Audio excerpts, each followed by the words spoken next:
There's a lot of people here. Uh, hello. Okay. Um,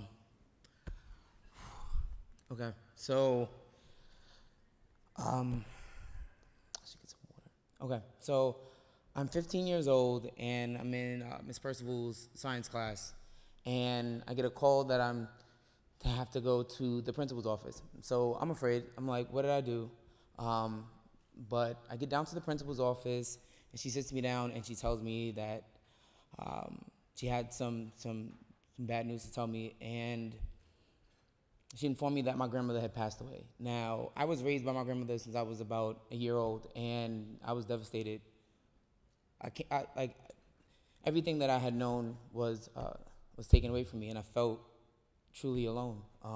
So a few days had passed, and I'm at a friend's house, and he gets a knock on the door, and it's a social worker and like 10 police officers. So I'm afraid. I'm like, what do I do? Because I know for the last few days I had been staying by myself in the apartment, so I knew that they were there for me. And I'm like, oh, I'm gonna jump out the window and run, but I'm like, I have really nowhere to run to. So I went with them, and we're in this van. We're going to the children's center, and this place looked like a jail. There's bars on the windows. It's dingy. There's cots everywhere. There's a lot of people who are older than me, and I can't sleep. So it's 2 o'clock in the morning, and we leave. They tell me they have a place for me. So now I'm back in the van, and I'm on my way to a group home. And yeah, so this group home. My very first day there, my phone was stolen by this guy. He's like 6'5", like 300 pounds. So that kind of really set the tone for my stay there. And I knew that this wasn't the place for me. So I knew that I had to stay focused. So I really dove into school, and I was in school all day. I joined the track team. I took night classes. I started working, and things started looking good up until the week of my 18th birthday, where I was robbed at gunpoint, and then a few days later, I was robbed in the subway by residents who lived in the group home with me, and it was like 20 guys who jumped me in the train station, and I knew that I had to get out. So I reached out to my sister, and I didn't live with my sister. She actually ran away when I was 11 years old. So by the grace of God, she allowed me to live with her. So now I'm in PA. I'm in Pennsylvania, and 6 months passed. And one day I'm sitting on the porch with her fiance, Cliff. It's 11 a.m. We're drinking beers. It's like we have a 24-pack, and it hit me. My next 6 months could be like my last 6 months. I have to get out. So I take the last $200 that's in my pocket, and I come back to New York with no plan. And I remember getting off 42nd Street bus terminal, and it was almost surreal because I had lived in rural Pennsylvania for the last 6 months. So the lights, the sounds, the cabs, the smells, it was almost like I had come to New York for the first time. And so I'm sleeping on couches, friends here and there, and it really wasn't sustainable. So I reached out to Jonna Dugan, who was the educational coordinator at the foster agency that I was with, and she got me into this home with a beautiful woman, Miss Williams, and it was like I hit the lottery because there was no way that a 19-year-old kid would be able to find a foster home because most people would rather children. And it was even so much of a blessing that she allowed me, well, she told me that I would be able to stay even after I turned 21. And so it's my birthday weekend. I'm turning 21. It's amazing. So I go out and celebrate that weekend, and I come back that Monday, and I'm walking to the building, and I see the 12-passenger black agency van, and I know this is nothing good.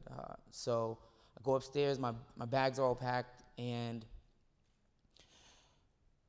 I speak to Miss Williams, and come to find out, she just didn't have the heart to tell me that she was closing her home as a foster home because she had family that was moving in.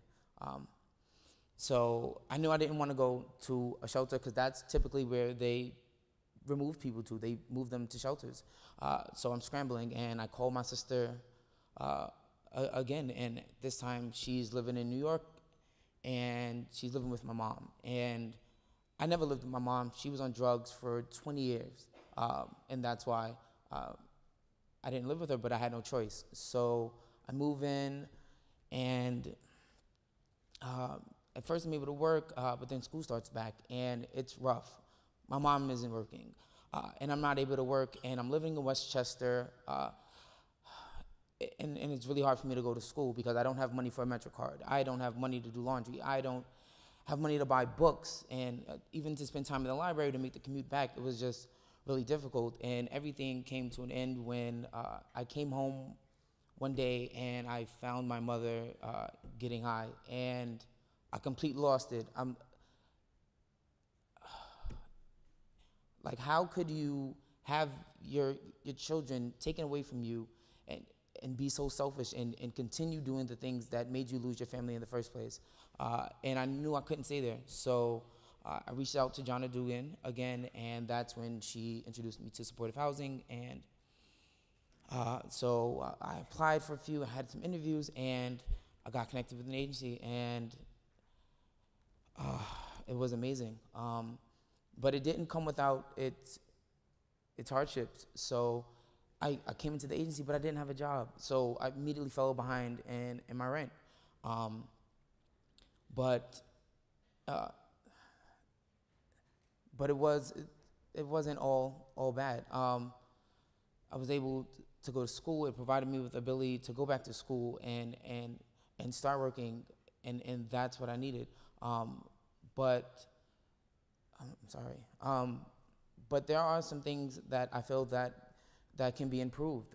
Many people leave their foster agencies and come into supportive housing without support, and things that you and I probably take for granted. The ability to maintain a household, to go grocery shopping, to cook food, to iron, to apply for jobs. These are things that many people don't have skills and aren't able to do, and they need support on both the foster agencies side and as well as supportive housing, and gaining these skills and having these opportunities so that they can eventually move on.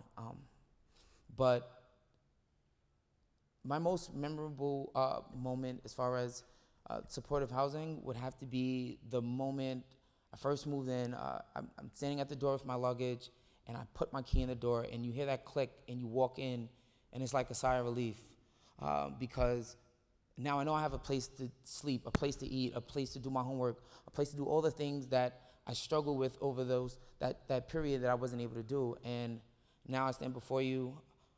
This fall, I'll be a senior at John Jay College. Thank you.